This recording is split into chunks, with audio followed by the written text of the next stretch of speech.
Driving deliveries for a small career firm isn't my dream job, but it gets the bills covered. Most of the time, the work is straightforward. Pick up the package, drop it off, repeat. I usually do day shifts, but with the holiday rush, I was asked to cover some night deliveries.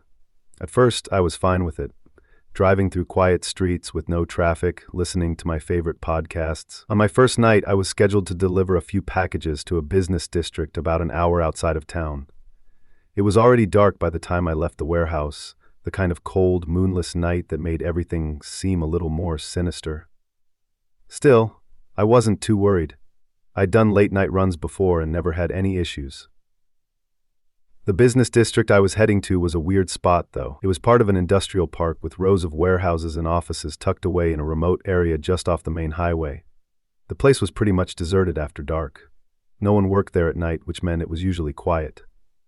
Almost too quiet. As I drove down the long stretch of road leading to the industrial park, I kept telling myself it was just another delivery, in and out. But something felt different that night. The air felt heavier, and there was a sense of unease I couldn't shake. I arrived at the industrial park just before midnight. The whole area was eerily silent, with only a few dim streetlights casting long shadows across the pavement. The warehouses and office buildings loomed like silent giants, their windows dark and uninviting. I parked my van in front of the first building on my route, a large, nondescript office with a plain concrete exterior. I grabbed the package from the back of the van and walked toward the entrance. It was supposed to be a simple drop-off, scan the package, leave it in the designated drop box, and go. But as I approached the door, I noticed something strange. The front door was slightly ajar, just enough for me to see the dim glow of a flickering light inside. That wasn't normal. The place should have been locked up for the night with no one around. I hesitated for a moment, wondering if I should go inside and see if anyone was there, but my instincts told me to just drop the package and leave. I decided to leave it in the drop box and get out of there. As I scanned the package, I felt like someone was watching me. I couldn't explain it. It was just this creeping sensation that made the hairs on the back of my neck stand on end. I finished the delivery and quickly walked back to my van, trying to shake off the feeling. But as I climbed into the driver's seat, I glanced back at the building. The door was now closed. I told myself it was nothing. Maybe the wind had blown the door shut, even though I didn't hear any noise. Still, I couldn't shake the unease as I headed to my next delivery. This one was at a warehouse on the far edge of the industrial park, even more isolated than the first location. I followed the narrow, winding road that led to the building, my headlights the only light. The warehouse loomed ahead, its metal siding glinting faintly in the dim light. I parked the van near the entrance and grabbed the package. As I approached the door, I saw something, or rather someone, standing near the back of the building. At first I thought it was just a trick of the light, but as I got closer, I could make out the figure of a man, standing perfectly still near the loading dock. He wasn't moving, just standing there, facing away from me. His posture was unnaturally stiff, like he was waiting for something. "Hey," I called out, my voice echoing through the quiet night. "You work here?" The figure didn't respond. He didn't move at all. I felt my heart rate quicken as I took a step closer, my hand tightening around the package. Something about the way he was standing, the stillness of it, sent a chill down my spine. I took another step forward, but just as I did, the figure vanished. I blinked, my mind racing to make sense of what I'd just seen. 1 second he was there, and the next he was gone, like he just disappeared into thin air. I felt a wave of nausea wash over me as I quickly dropped the package off and rushed back to my van. I started the engine, my hands shaking, and sped out of there without looking back. The rest of my deliveries were supposed to be routine, but after the encounter at the warehouse, I couldn't shake the feeling that something was terribly wrong. Every time I turned a corner or parked outside another building, a part of me thought I might see that figure standing there watching me. It wasn't until my final delivery of the night that things really took a turn for the worse. My last stop was at a small office building at the very edge of the industrial park. The place looked abandoned, no lights, no cars in the lot, and the windows were covered in grime, like no one had been there for years. The address matched the one on the package, so I figured it was just an old building that hadn't been updated in the system. I parked the van and got out, the cold air biting at my skin. The silence was deafening, broken only by the soft crunch of gravel under my boots as I walked toward the building. As I approached the front door, I noticed something strange. A piece of paper taped to the glass. It looked like some kind of note, hastily written in red marker. I squinted in the dim light, trying to make out the words, "Leave now, you're being watched." My heart skipped a beat. I stared at the note, my mind racing. Was this some kind of prank? A joke left by a bored employee? But then I remembered the figure I'd seen earlier, and my stomach churned with dread. Suddenly the air felt heavier, suffocating. I glanced around, but the lot was empty. I was alone, or at least I thought I was. I dropped the package at the door, my hands trembling, and turned to head back to the van. But as I started walking, I heard it. A soft rustling sound coming from behind me.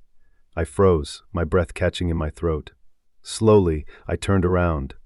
The figure was back. He was standing in the shadows near the corner of the building, just far enough away that I couldn't make out his features. But I knew it was him, the same figure I'd seen at the warehouse, the same unnerving stillness, the same eerie presence. He didn't move, didn't make a sound. He just stood there. Panic surged through me as I turned and ran to the van, my heart pounding in my ears. I fumbled with the keys, my hands shaking so badly I could barely get the door open. I threw myself into the driver's seat, slammed the door, and locked it. But as I started the engine, I saw him again. He was standing in the middle of the road, directly in front of the van. His face was still obscured by shadows, but I could feel his eyes on me, burning through the darkness. I didn't wait. I floored the gas pedal, swerving around him. My headlights caught a brief glimpse of his figure as I sped past him. But when I looked in the rearview mirror, he was gone. I drove out of that industrial park as fast as I could, my hands gripping the steering wheel so tightly my knuckles were white. I kept looking in the mirrors, but the road behind me was empty. I didn't stop driving until I was back on the highway, miles away from the industrial park. My heart was still racing and my mind was spinning with questions. Who was that figure? Why was he following me? And what the hell did that note mean? I tried to calm myself down, telling myself it was just some kind of prank or coincidence, but deep down, I knew it wasn't. Something about that night felt different, like I had crossed some invisible line into a place I wasn't supposed to be. I finished my route and returned to the warehouse to drop off the van, but I couldn't shake the feeling that I was still being watched. As I handed in my keys and clocked out, I saw the dispatcher looking at me with a strange expression. He opened his mouth like he was going to say something, but then he shook his head and handed me my receipt. "Everything okay?" I asked, my voice sounding more casual than I felt. He hesitated, then nodded. "Yeah, it's just strange. Another driver reported seeing someone hanging around the industrial park last week. Said it creeped him out." My stomach dropped. "Did they say what he looked like?" I asked. He shook his head. "No, just said he felt like he was being followed." I didn't say anything after that, I just left. It's been a few days since that night, and I haven't gone back to work. I told him I was sick, but the truth is, I'm scared. Scared that if I go back, I'll see him again.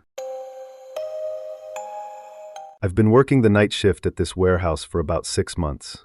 Honestly, it's not a bad job. Boring, yes, but not bad. I come in around 10 p.m., clock in, and spend the next 8 hours restocking shelves, organizing inventory, and preparing shipments. The warehouse is massive, filled with rows upon rows of towering shelves that stretch far into the distance, and at night it's just me and the quiet. I'm not sure when it started. At first, I figured I was just tired. Working night shifts does that to you. Your mind plays tricks on you in the dark, especially in a place as big and empty as this. But lately, I've been hearing things. Little noises, footsteps, the soft creak of metal, and a faint scratching sound, like something being dragged across the floor. I tried to brush it off, thinking it must be rats or pigeons, but something about the way those sounds echoed through the warehouse, bouncing off the concrete floors and the towering shelves, felt off. Like someone was in here with me. But that's impossible. I'm the only one working the night shift. At least, that's what I thought. The first time I really noticed something strange, it was a Thursday night, a few weeks ago. I was restocking one of the back aisles, the kind that doesn't get much foot traffic even during the day. I had a pallet of boxes to unload and was deep into the task when I heard it. A faint clatter, like something had fallen over. I paused, the sound echoing through the aisles, and for a moment I stood there, listening. Nothing. I shook my head, figuring it was just something that had shifted on the shelves, but then I heard it again. This time, closer. I grabbed my flashlight and peered down the aisle. Everything seemed normal. The shelves were in place, the boxes stacked where I'd left them. I stood there for a moment, straining to hear anything else, but there was only silence. I shrugged it off, trying to convince myself that I was being paranoid. It was just the building settling. That's what I told myself until the following night. I was organizing inventory near the back of the warehouse, the farthest point from the loading dock. The lights were always dimmer back there, and the air felt cooler, almost like the temperature dropped a few degrees the further back you went. It was probably just a quirk of the building, but it always made me feel uneasy. I was about halfway through my shift when I saw it. A shadow. It darted between the rows of shelves. My hand gripped the box cutter a little tighter as my eyes scanned the aisles. "Hello?" I called out, my voice echoing in the silence. No response. I stood there, waiting for the shadow to reappear, but nothing happened.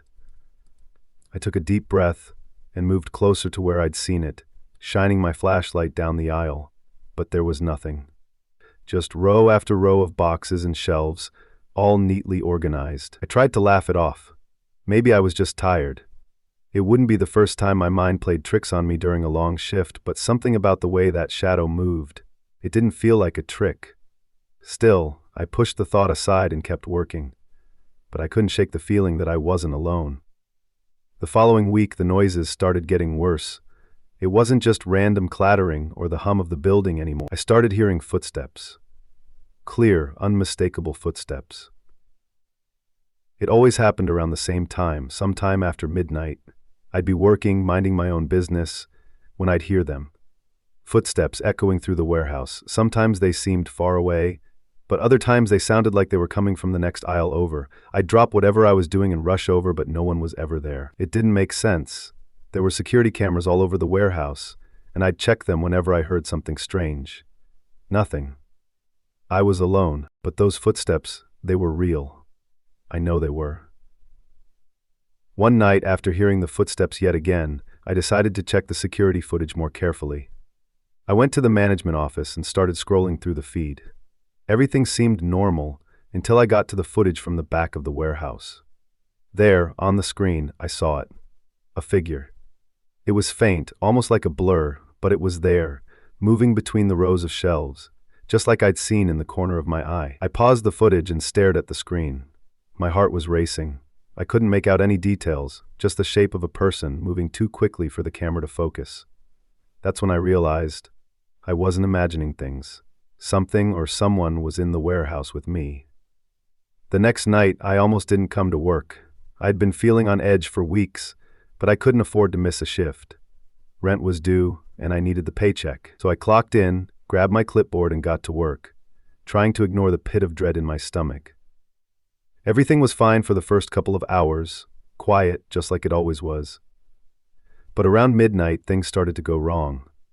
I was stacking boxes in one of the far aisles when I heard a crash from the front of the warehouse. My heart jumped into my throat as I grabbed my flashlight and hurried toward the sound. When I got there, I found a pallet of boxes scattered across the floor. It looked like someone had shoved them over. I checked the security feed again, but the footage was useless, just static. That had never happened before. I felt my stomach twist with unease as I tried to figure out what to do. Was someone messing with me, or was it something else? Before I could make a decision, the lights flickered. Once, twice, then went out completely. I was plunged into darkness, the only light coming from the faint beam of my flashlight. That's when I heard it.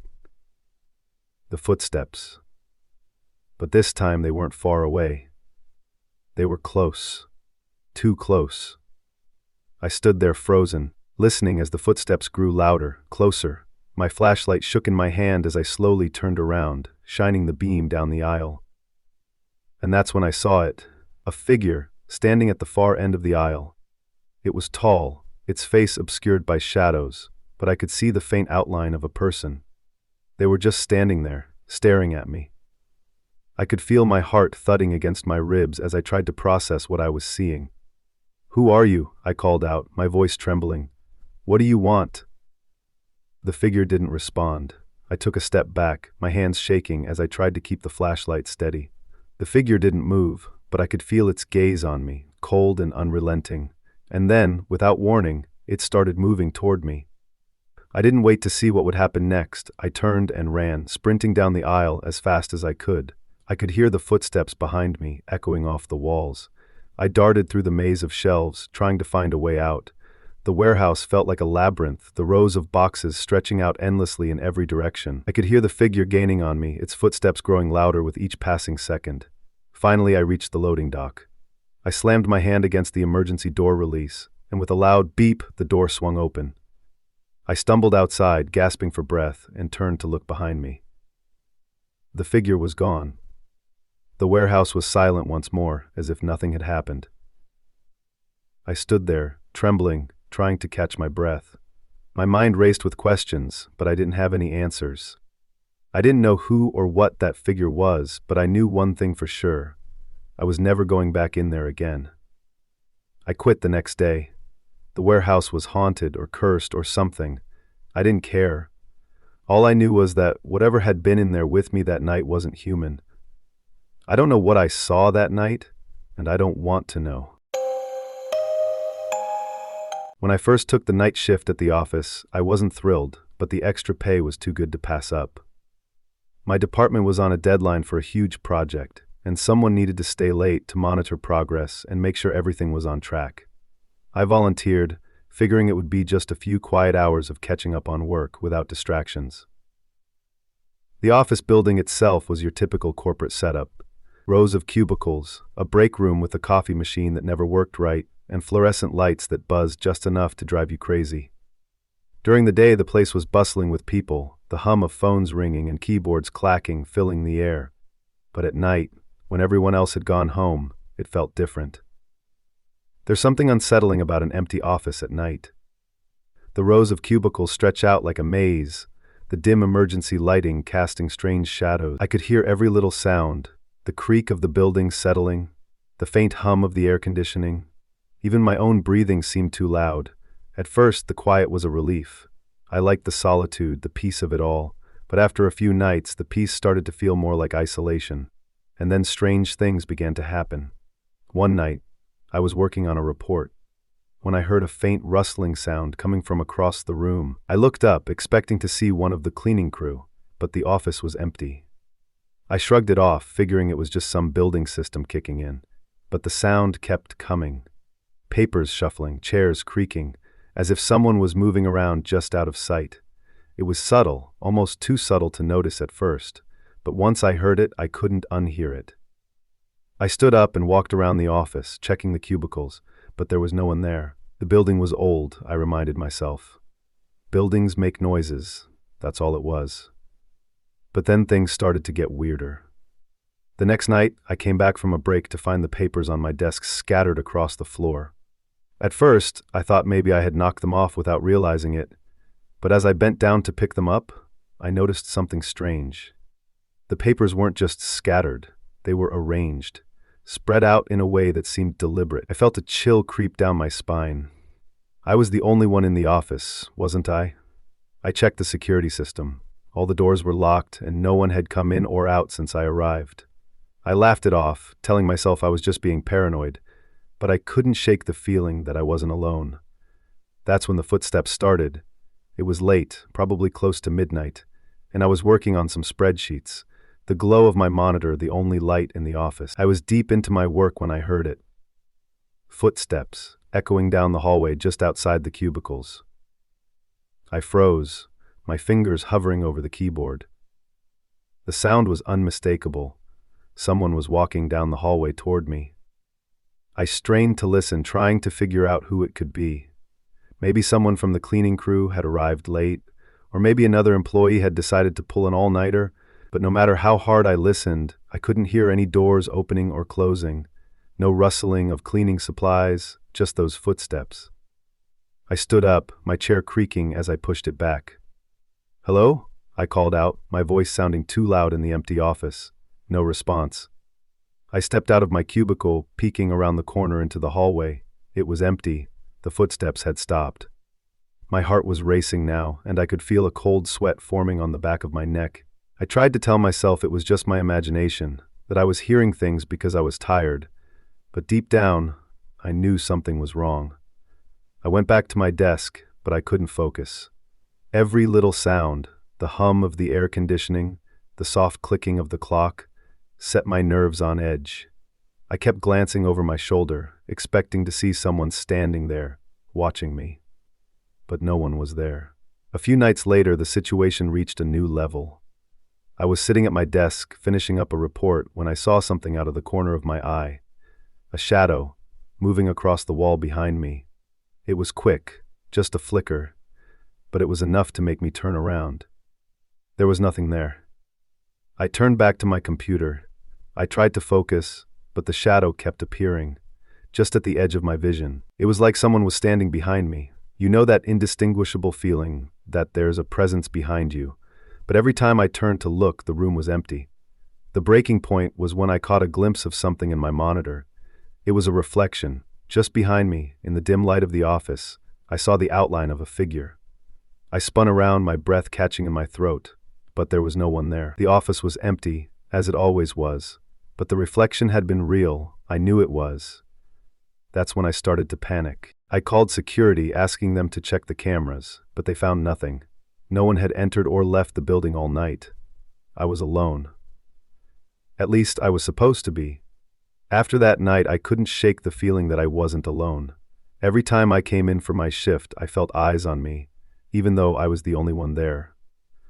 I started hearing voices, faint whispers, just on the edge of hearing.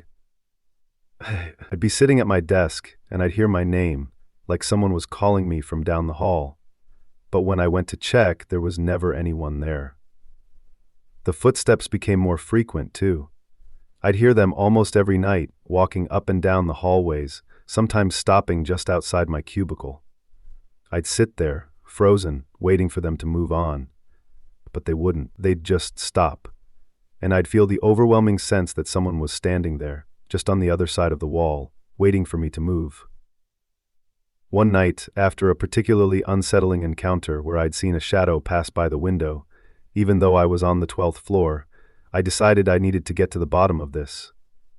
I started asking around, trying to find out if anyone else had experienced anything strange in the building. That's when I learned about the accident. Years ago, before I started working there, an employee had died in the building. She had been working late one night just like me when she had a heart attack. No one found her until the next morning, when the cleaning crew came in. She had been lying in her cubicle, her face pale and her eyes wide open, staring at the ceiling. The story sent chills down my spine. Could it be her?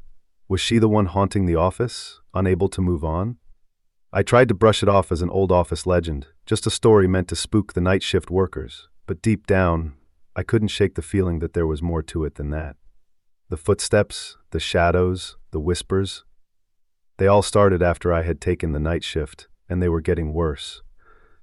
One night I was finishing up my work when I felt it again, that cold presence, the feeling of being watched. I stood up and looked around the empty office. It was quiet. Too quiet. Then I heard it. A soft voice whispering my name. I turned toward the sound. The lights flickered, and for a split second I saw her, a figure standing at the far end of the office, just beyond the glow of my desk lamp. She was pale, her eyes wide and vacant, her hair hanging limp around her face. I froze, unable to move, unable to breathe. She took a step forward, her feet making no sound on the carpeted floor. The lights flickered again, and she was gone. I grabbed my things and ran out of the office, not bothering to turn off my computer or lock it up. I didn't care. I just needed to get out. I never went back to the night shift after that. I told my boss I couldn't do it anymore, and I didn't give him a reason. The office is still there, of course. People still work late shifts, but no one ever talks about the strange things that happen after dark.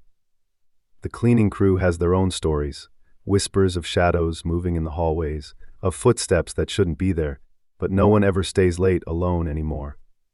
As for me, I've moved on. I got a new job, in a new building, and I don't work nights anymore, but I'll never forget that face, those empty, staring eyes. And I know that she's still there.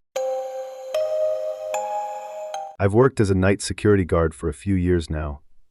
It's not a bad gig, easy money for the most part, and the quiet is something I've grown to appreciate. After all, in this job, a peaceful night means a successful night. The building I'm stationed at is a corporate office downtown.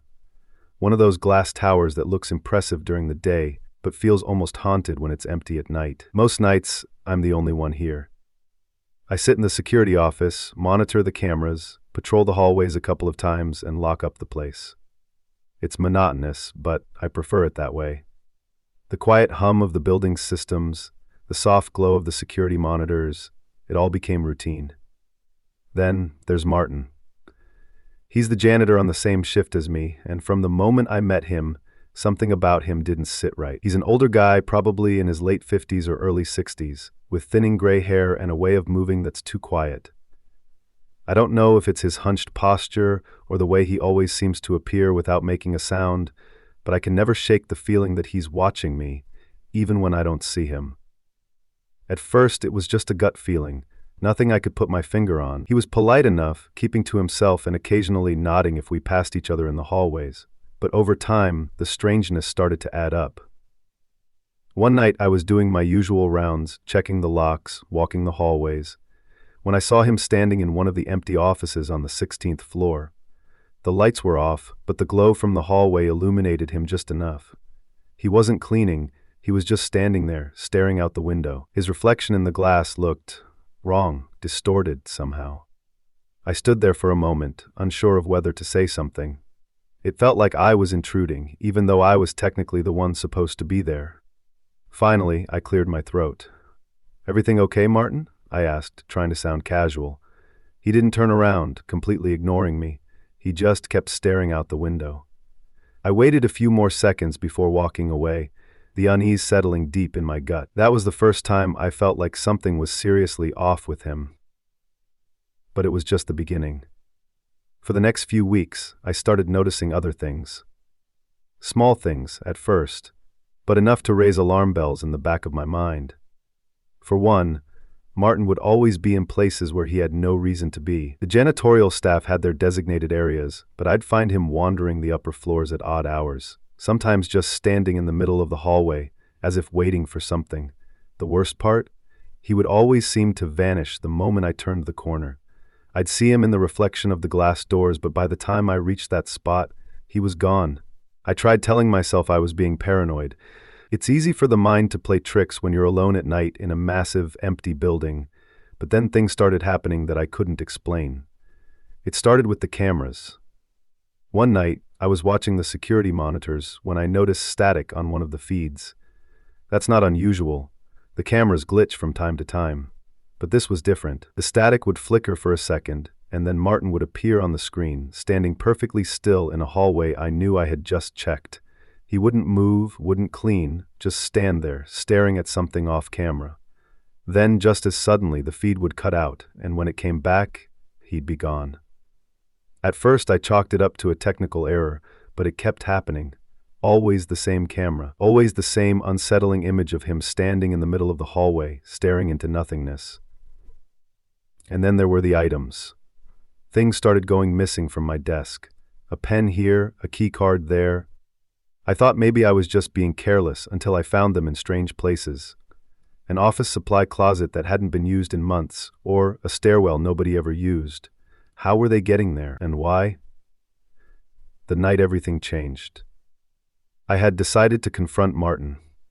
I couldn't shake the feeling that he was somehow involved in the strange happenings around the building. I didn't know if he was messing with me, trying to scare me, or if something darker was going on, but I needed answers. It was a little past 2 a.m. when I saw him again on the cameras. He was on the lower level, near the basement, a place he never had any reason to go. I watched as he stood outside one of the maintenance rooms, his hand resting on the door. This time, I wasn't going to just watch. I grabbed my flashlight and headed downstairs, moving as quickly and quietly as I could. The lower level was colder than the rest of the building, the air thick with the hum of the HVAC system. My footsteps echoed off the concrete walls, amplifying the growing sense of dread in my chest. When I reached the maintenance room, the door was slightly ajar and Martin was nowhere to be seen. I hesitated for a second before pushing it open. Inside the room was filled with cleaning supplies, tools, and spare parts for the building's systems. But something felt wrong, off, somehow. I shined my flashlight around, the beam cutting through the dimly lit space, and that's when I saw it. A door. Not a regular door. This one was hidden behind a large metal shelving unit, almost as if someone had intentionally tried to conceal it. My heart raced as I moved the shelf aside, revealing the door fully. There was no handle, just a small keyhole and a rusted plaque that read, "Authorized personnel only." I knew I shouldn't go in. Every instinct told me to turn back, to leave this room and forget I had ever seen it. But my curiosity and fear drove me forward. I found a key on one of the shelves that fit the lock, and with a deep breath, I turned it. The door creaked open, revealing a narrow stairwell that led down into darkness. I don't know what possessed me to go down those stairs. Maybe it was a need to prove to myself that I wasn't losing my mind, that there was a logical explanation for everything that had been happening. Or maybe it was the realization that I couldn't live with the uncertainty anymore. The stairs seemed to go on forever, the air growing colder and heavier with each step. The smell hit me first, musty, damp, and something else. Something metallic. My flashlight flickered as I reached the bottom, casting long, distorted shadows against the cracked cement walls. At the end of the hallway was another door, this one even older, its wood warped and splintering with age. I hesitated, my hand trembling as I reached for the handle. The cold metal sent a shiver up my arm, and with a sense of impending dread, I pushed it open. What I saw inside will haunt me for the rest of my life. The room was small, no bigger than a storage closet, but it was filled with items, boxes and shelves overflowing with photographs, clothing, personal effects, and then there were the more disturbing things. Tufts of hair, blood-stained rags, and bone. I stumbled backward, barely able to comprehend what I was seeing. In the center of the room was a small rusted cot, and on it lay a faded photograph of a family, Martin's family. Suddenly the door behind me slammed shut. I spun around, my flashlight beam shaking as I frantically searched for a way out. And that's when I saw him, Martin. He was standing in the doorway, his expression calm, his eyes glinting in the dim light. He didn't say a word. Didn't need to. The look in his eyes told me everything I needed to know. He had been waiting for this moment. "You shouldn't have come down here," he said softly, his voice barely above a whisper. I took a step back, my heart racing, my mind scrambling for a way out. "What is this place?" I asked, my voice shaking. Martin smiled, a slow, sinister smile that sent chills down my spine. "This," he said, gesturing to the room around him, "is where I keep the things I care about." I felt bile rise in my throat as I realized what he meant. This wasn't just a storage room, it was a shrine, a tomb. I didn't wait for him to make a move. I bolted toward the door, pushing past him with all the strength I could muster. He reached out trying to grab me, but I managed to break free, running up the stairs 2 at a time. I could hear him behind me, his footsteps heavy and deliberate, but I didn't look back. I burst through the door at the top of the stairs, slamming it shut behind me. My hands shook as I fumbled with the lock. I didn't stop running until I was back in the security office, slamming the door and locking it behind me. I called the police, my fingers trembling as I dialed, barely able to explain what had happened. The police arrived within minutes, but when they searched the building, Martin was gone. The room in the basement was exactly as I had left it, but there was no sign of him. They found evidence, enough to launch a full investigation, but to this day they've never found him. I quit the job the next morning. It's been months since that night, but I still can't shake the feeling that he's out there, watching, waiting, and sometimes late at night, I swear I can hear the sound of his footsteps echoing down the empty hallways, just like before. Only now, I'm not there to stop him. If these stories kept you on edge, make sure to hit that like button and subscribe for more spine-tingling content. Don't forget to turn on the notification bell so you never miss a chilling upload. Stay safe out there, and remember, sometimes the scariest things happen when the world is asleep. Until next time, keep the lights on, and I'll see you in the next video.